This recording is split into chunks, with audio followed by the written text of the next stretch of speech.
أعوذ بالله من الشيطان الرجيم. بسم الله الرحمن الرحيم. سيقول السفهاء من الناس ما ولاهم عن قبلتهم التي كانوا عليها قل لله المشرق والمغرب يهدي من يشاء إلى صراط مستقيم. وكذلك جعلناكم أمة وسطا لتكونوا شهداء على الناس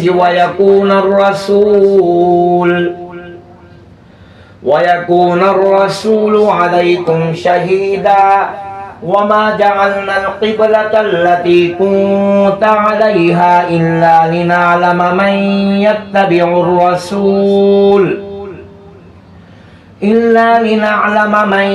يتبع الرسول ممن ينقلب على عقبيه. وإن كانت لكبيرة إلا على الذين هدى الله وما كان الله ليضيع إيمانكم إن الله بالناس لرؤوف رحيم. قد نرى تقلب وجهك في السماء فلنولينك قبلة ترضاها فول وجهك شطر المسجد الحرام وحيث ما كنتم فولوا وجوهكم شطره وإن الذين أوتوا الكتاب ليعلمون أنه الحق من ربهم وما الله بغافل عما يعملون.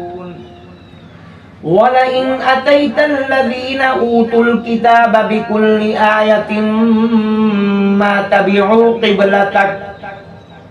وما أنت بتابع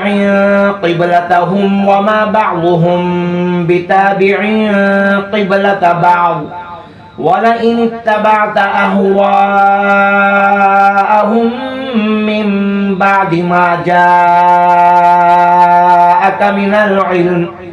إنك إذا لمن الظالمين.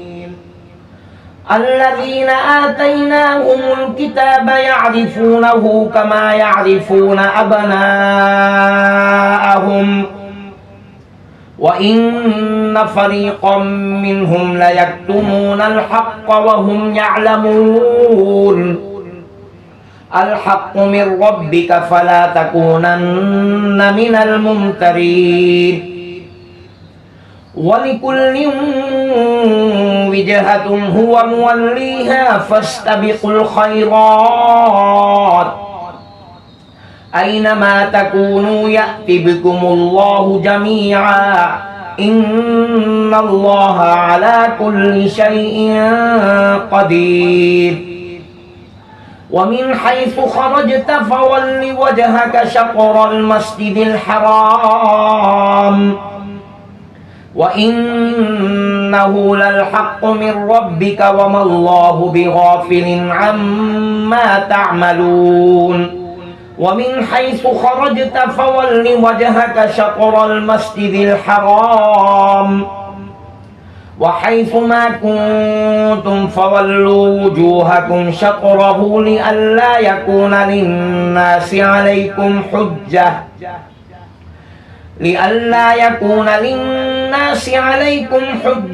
إلا الذين ظلموا منهم فلا تخشوهم واخشوني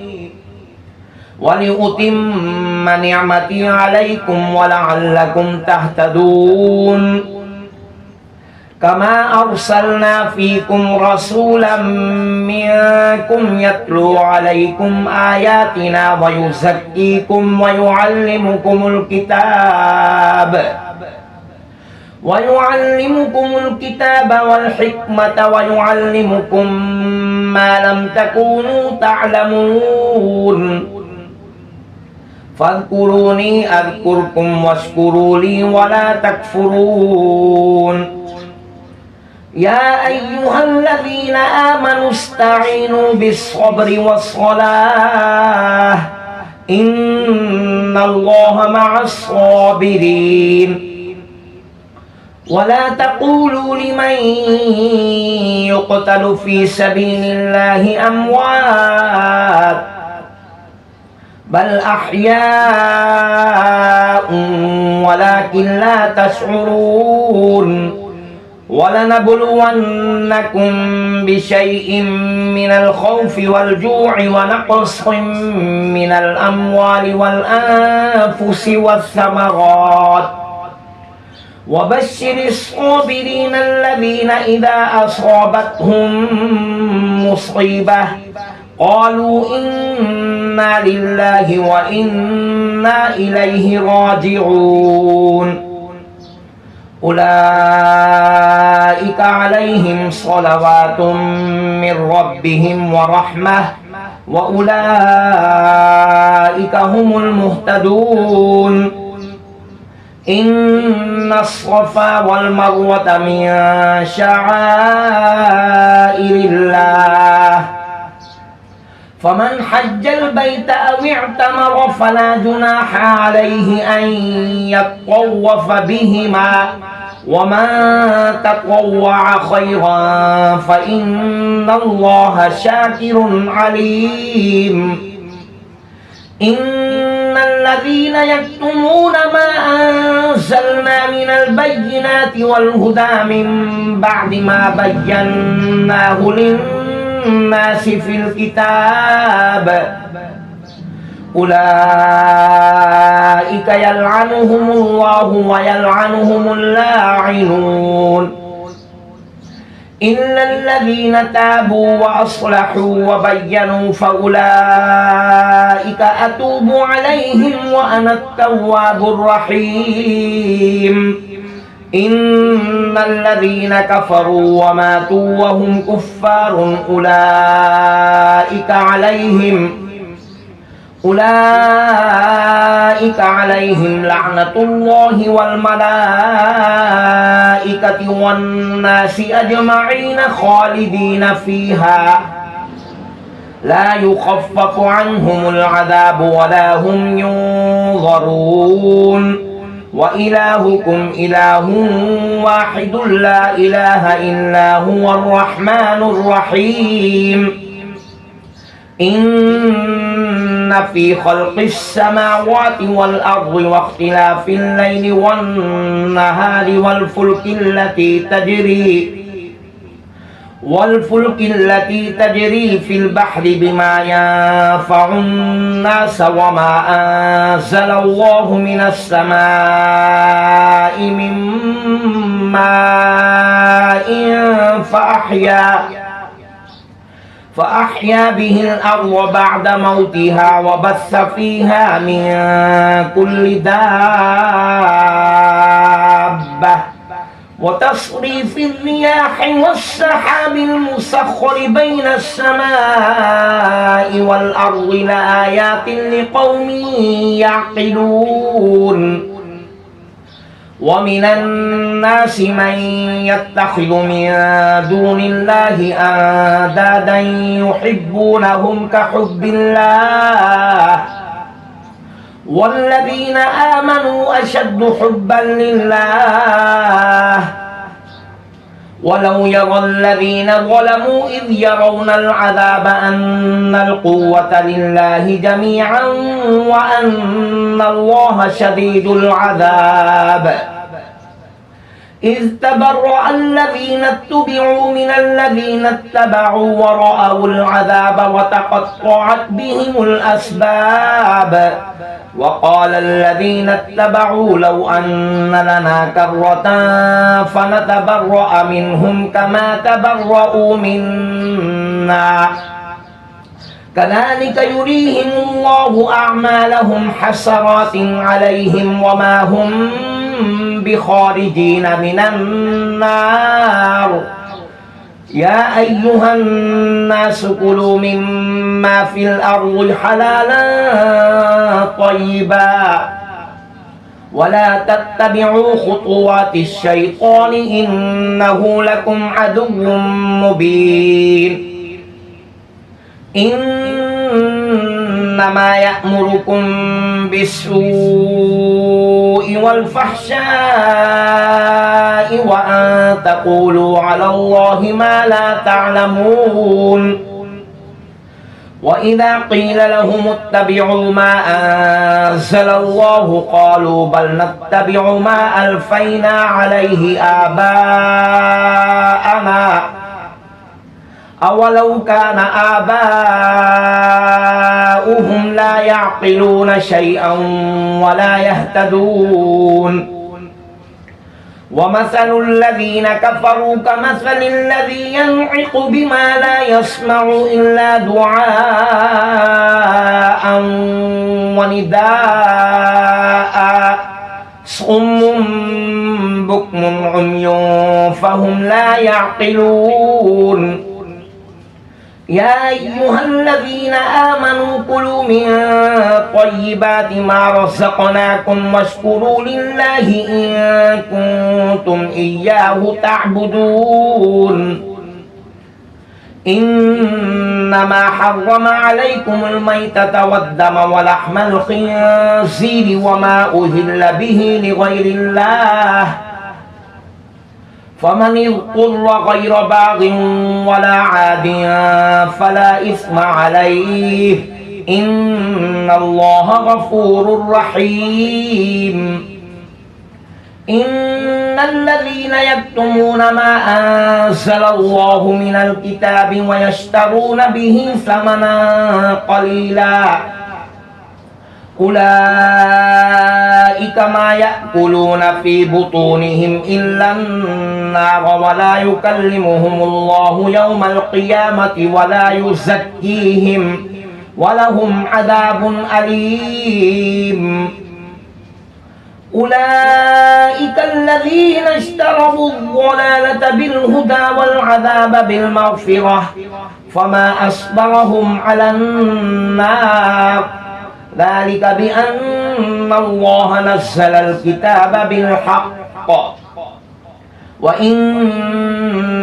الذين اختلفوا في الكتاب لفي شقاق بعيد ليس البر أن تولوا وجوهكم قبل المشرق والمغرب ولكن البر من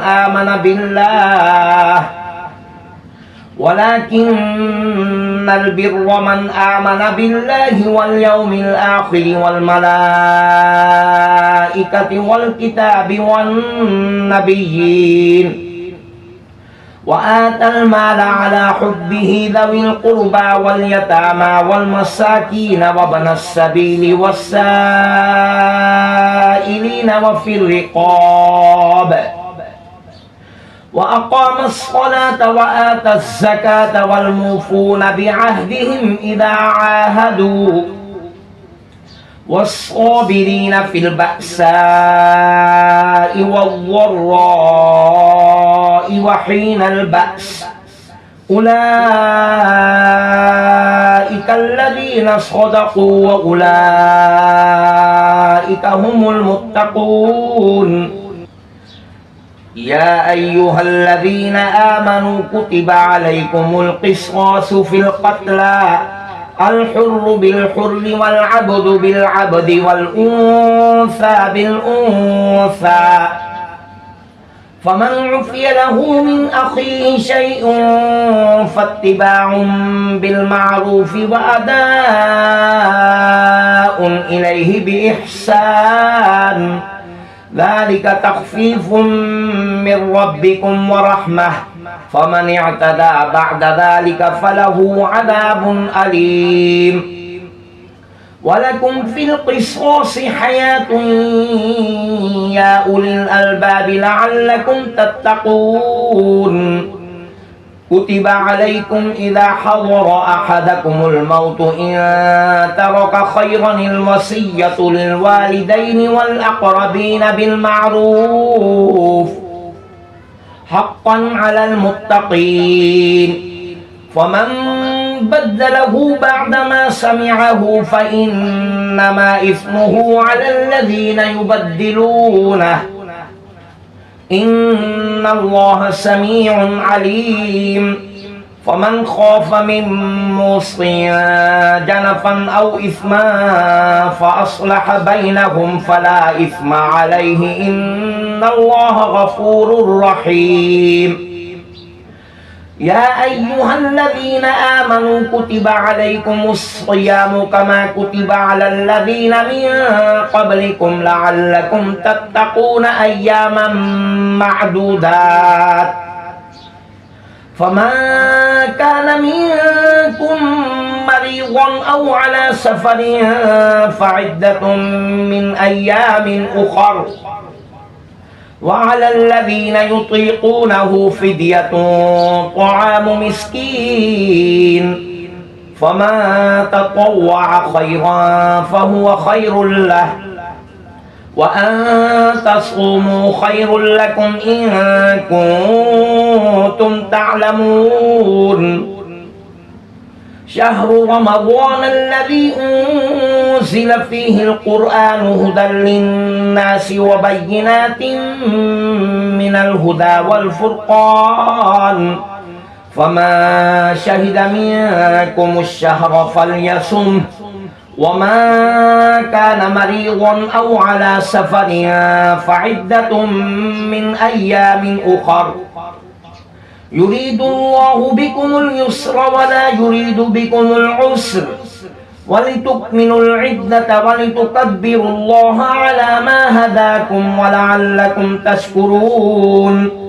وإذا سألك عبادي عني فإني قريب أجيب دعوة الداعي إذا دعاني فليستجيبوا لي وليؤمنوا بي لعلهم يرشدون أحل لكم ليلة الصيام الرفث إلى نسائكم هن لباس لكم وأنتم لباس لهن علم الله أنكم كنتم تختانون أنفسكم فتاب عليكم وعفى عنكم فالآن باشروهن وابتغوا ما كتب الله لكم وكلوا واشربوا حتى يتبين لكم الخيط الأبيض من الخيط الأسود من الفجر ثم أتموا الصيام إلى الليل ولا تباشروهن وأنتم عاكفون في المساجد تلك حدود الله فلا تقربوها كذلك يبين الله آياته للناس لعلهم يتقون ولا تأكلوا أموالكم بينكم بالباطل وتدلوا بها إلى الحكام لتأكلوا فريقا من أموال الناس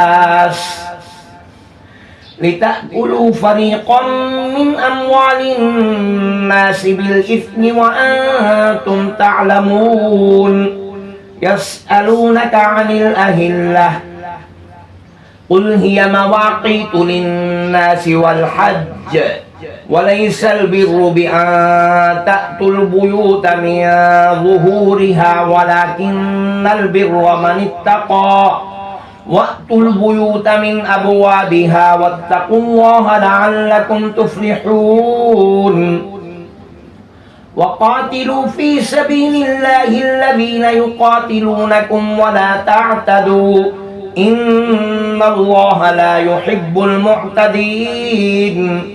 وقتلوهم حيث ثقفتموهم وأخرجوهم من حيث أخرجوكم والفتنة أشد من القتل ولا تقاتلوهم عند المسجد الحرام حتى يقاتلوكم فيه فإن قاتلوكم فاقتلوهم كذلك جزاء الكافرين فإن انتهوا فإن الله غفور رحيم وقاتلوهم حتى لا تكون فتنة ويكون الدين لله فإن انتهوا فلا عدوان إلا على الظالمين الشهر الحرام بالشهر الحرام والحرمات قصاص فمن اعتدى عليكم فاعتدوا عليه بمثل ما اعتدى عليكم واتقوا الله واعلموا أن الله مع المتقين وأنفقوا في سبيل الله ولا تلقوا بأيديكم إلى التهلكة وأحسنوا إن الله يحب المحسنين وأتموا الحج والعمرة لله فإن أحصرتم فما استيسر من الهدي ولا تحلقوا رؤوسكم حتى يبلغ الهدي محله فمن كان منكم مريضا أو به أذى من رأسه ففدية من صيام أو صدقة أو نسك فإذا أمنتم فمن تمتع بالعمرة إلى الحج فما استيسر من الهدي فمن لم يجد فصيام 3 أيام في الحج و7 إذا رجعتم تلك 10 كاملة ذلك لمن لم يكن أهله حاضر المسجد الحرام واتقوا الله واعلموا أن الله شديد العقاب الحج أشهر معلومات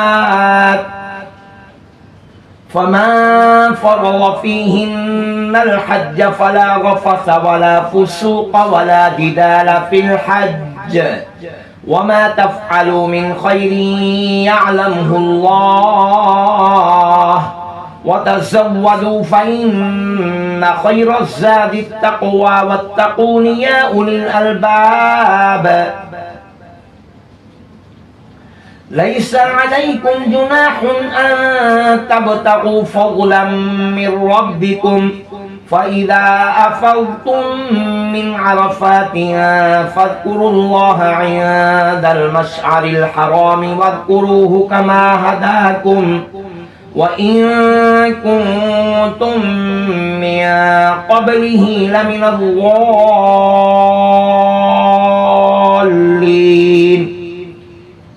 ثم أفيضوا من حيث أفاض الناس واستغفروا الله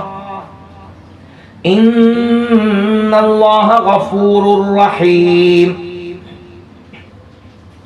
فإذا قضيتم مناسككم فاذكروا الله كذكركم آباءكم أو أشد ذكرا فمن الناس من يقول ربنا آتنا في الدنيا وما له في الآخرة من خلاق ومنهم من يقول ربنا آتنا في الدنيا حسنة وفي الآخرة حسنة وقنا عذاب النار أولئك لهم نصيب مما كسبوا والله سريع الحساب واذكروا الله في أيام معدودات فمن تعجل في يومين فلا إثم عليه ومن تأخر فلا إثم عليه لمن اتقى واتقوا الله واعلموا أنكم إليه تحشرون ومن الناس من يعجبك قوله في الحياة الدنيا ويشهد الله على ما في قلبه وهو ألد الخصام وإذا تولى سعى في الأرض ليفسد فيها ويهلك الحرث والنسل والله لا يحب الفساد. وإذا قيل له اتق الله أخذته العزة بالإثم فحسبه جهنم ولبئس المهاد. ومن الناس من يشري نفسه ابتغاء مرضات الله والله رؤوف بالعباد. يا أيها الذين آمنوا ادخلوا في السلم كافة ولا تتبعوا خطوات الشيطان إنه لكم عدو مبين. فإن زللتم من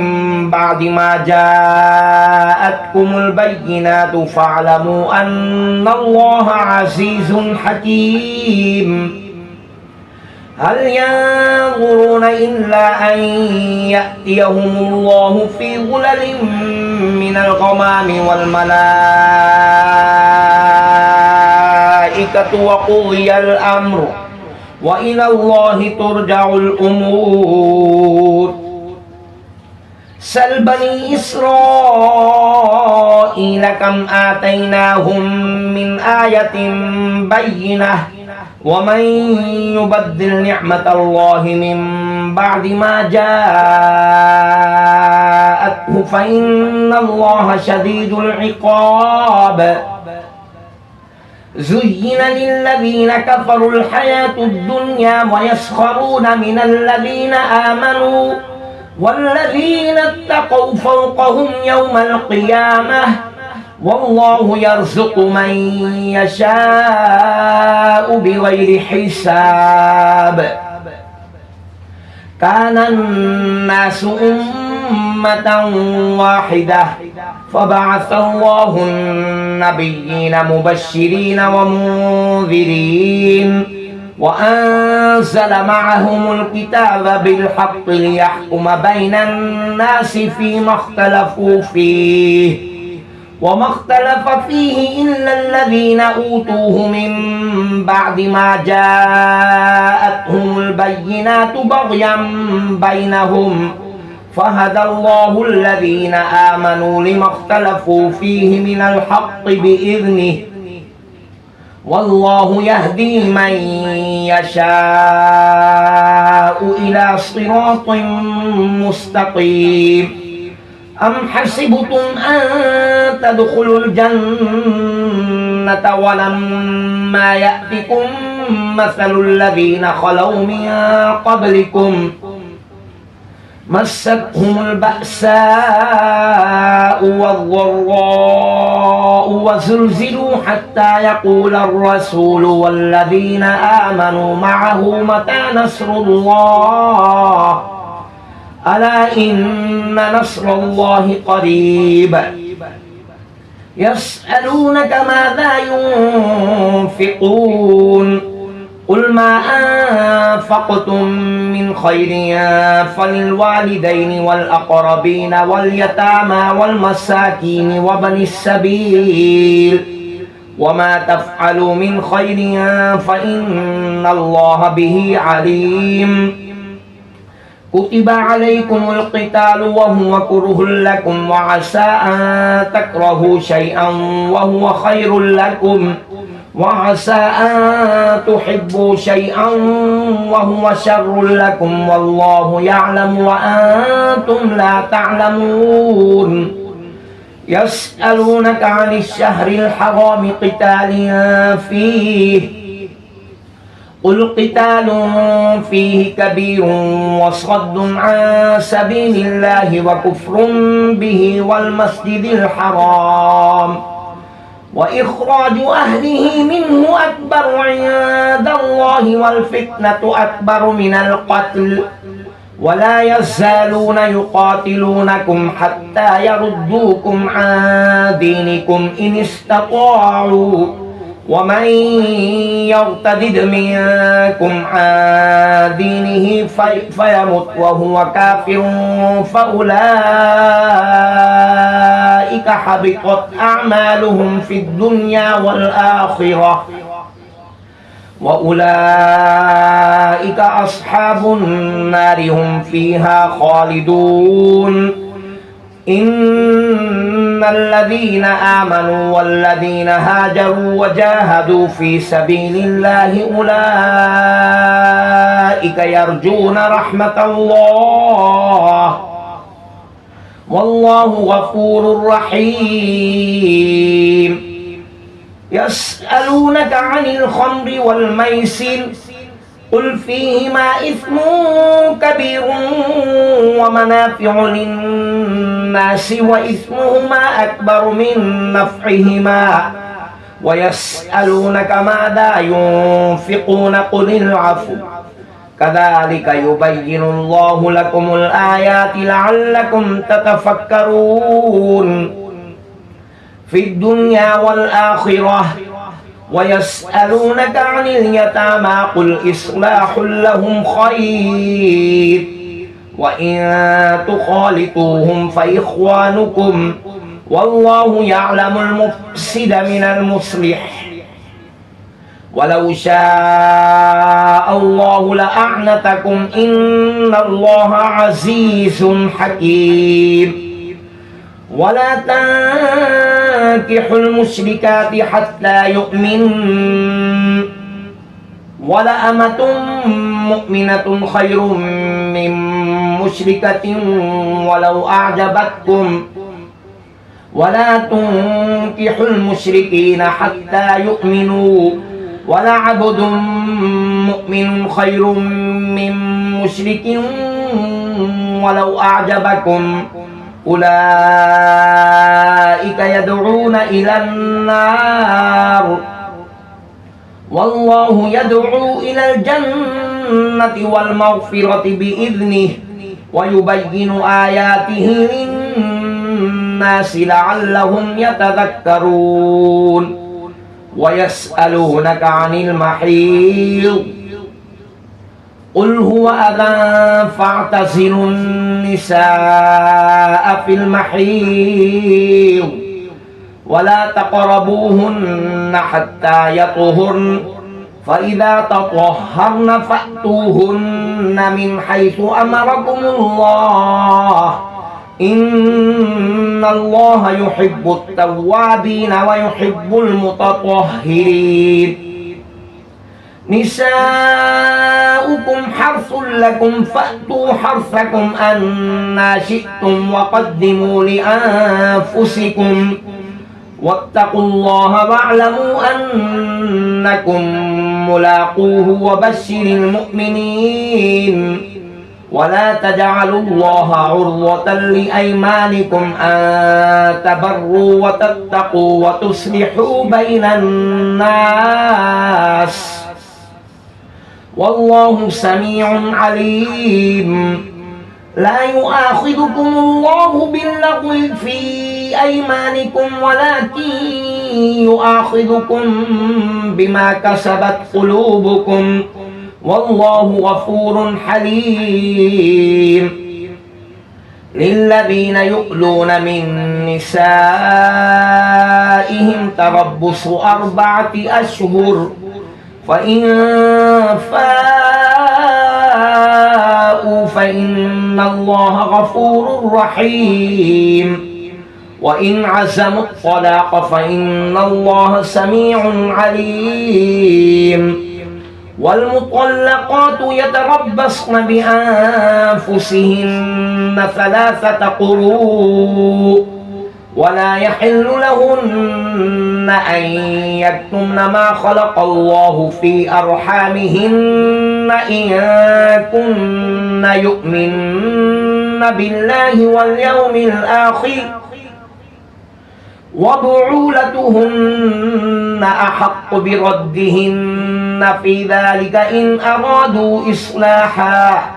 ولهن مثل الذي عليهن بالمعروف وللرجال عليهن درجة والله عزيز حكيم. الطلاق مرتان فإمساك بمعروف أو تسريح بإحسان ولا يحل لكم أن تأخذوا مما آتيتموهن شيئا إلا أن يخافا ألا يقيما حدود الله فإن خفتم ألا يقيما حدود الله فلا جناح عليهما فيما افتدت به تلك حدود الله فلا تعتدوها ومن يتعد حدود الله فأولئك هم الظالمون. فإن طلقها فلا تحل له من بعد حتى تنكح زوجا غيره فإن طلقها فلا جناح عليهما أن يتراجعا إن ظنا أن